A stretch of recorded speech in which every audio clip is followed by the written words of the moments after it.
මගේ නම තාරුකා. මම මේ ඔයාලත් එක්ක බෙදාගෙන යන්නේ මං මුණ දීපු ඇත්තම සිදුවීමක් විදියට. මට දැන් අවුරුදු 23යි.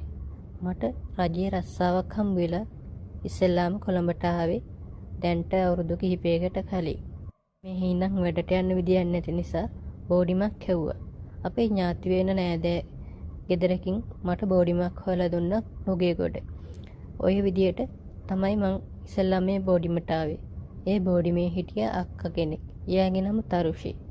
එයාට අවුරුදු 27ක් වෙනවා. එයා බැඳලා නැහැ. එයා හරිම හොඳයි. අපි දෙන්න ගොඩක් යාළු වුණා. හොඳටම සහෝදරියෝ වගේ තමයි හිටියේ. එයාගේ හැමදේම මා එක්ක කියනවා.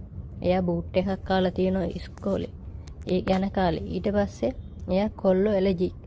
ඒ වගේ එයාගේ හැම දෙයක්ම මට කිව්වා. මාත් ඉතින් කිව්වා මටත් ඉස්කෝලේ යන කාලේ නම් බොයිෆ්‍රෙන්ඩ් කෙනෙක් හිටියා. ඒත් දැන් කවුරුත් නැහැ කියලා.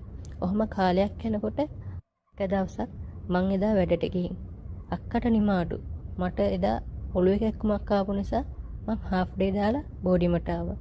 මං යනකොට කාමරේ දොර බාගෙට වහලා තිබුණේ. අක්කා හිටියා බෝඩිමේ. එකපාරට මං කාමරේට ගියත් අක්කා මාව දැක්කේ නෑ. එයා හිටියේ වෙනම ලෝකෙක. ෆෝන් එකෙන් මොනවද බලලා මං ගිහින් හොරෙන් බැලුවා මේ මොනවද බලන්නේ කියලා. බැලින්නම් ගෑනු ළමයි දෙන්නෙක් එක එක ඉරියව් වලින් හැසිරෙනවා. මම මේ ගැන එච්චර අහලා තිබුණත් දැකලා තිබුණේ නැහැ. මට එහෙම වීඩියෝ බලන්න උවමනාවක් තිබුණේ නැහැ. මට අක්කා ගැන පුදුමයි. අක්කා එකපාරට දැක්ක මාව ආවා කියලා. නංගි ඔය ආවද වෙලාසෙනි. මොනවද අක්කේ ඔය බලන්නේ? මට ආස හිතුණා නංගි. මම මේවට ගොඩක් ආසයි.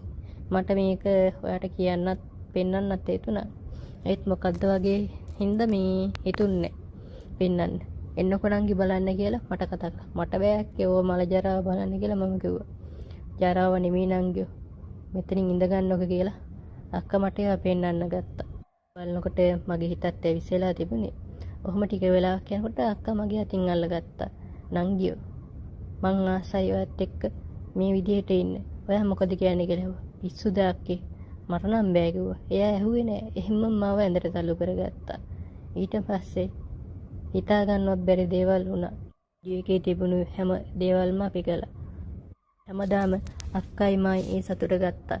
දැන් අපි දෙන්න ආසයි පිරිමි ළමෙක් අඳුරගන්න. අපේ YouTube channel එක subscribe කරලා එහෙම කෙනෙක් ඉන්නවනම් කමෙන්ට් එකක් දාන්න.